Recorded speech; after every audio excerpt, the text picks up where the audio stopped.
মায়ের হাতের এই ডাল চচ্চড়ি তোমরা যারা যারা না খেয়েছো পুরোপুরি মিস করেছো। চলো তোমাদের সাথে আজকে মায়ের হাতের এই ডাল চচ্চড়ি রেসিপিটাই শেয়ার করি। হ্যালো গাইজ, আসসালামু আলাইকুম। কেমন আছো তোমরা সবাই?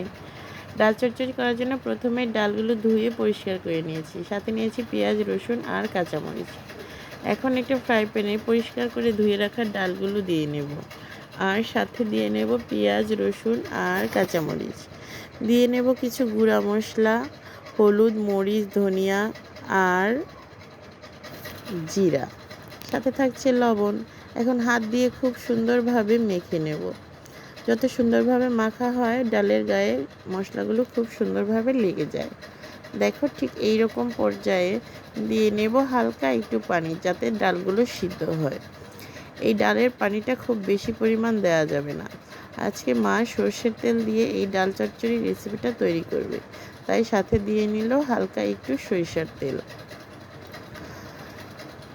এখন ঢাকনা দিয়ে ঢেকে 5-7 মিনিটের জন্য রান্না করে নিতে হবে। এই তো যখন এই পর্যায়ে চলে আসবে দিয়ে নিতে হবে কিছু ধনিয়া পাতা। এই ধনিয়া পাতা ছাড়াও লেবু পাতা দিয়েও এই ডাল চচ্চড়িটা করা যায়। যেহেতু লেবু পাতা ছিল না, তাই আজকে ধনিয়া পাতা দিয়েই এই ডাল চচ্চড়িটা করা হয়েছে। এই তো আমার ডাল চচ্চড়ির ফাইনাল লুক। খুবই অল্প সময় তৈরি হয়ে যায় এই ডাল চচ্চড়ি। আজকের ভিডিও এই পর্যন্তই। দেখা হচ্ছে নেক্সট ভিডিওতে। আল্লাহ হাফেজ।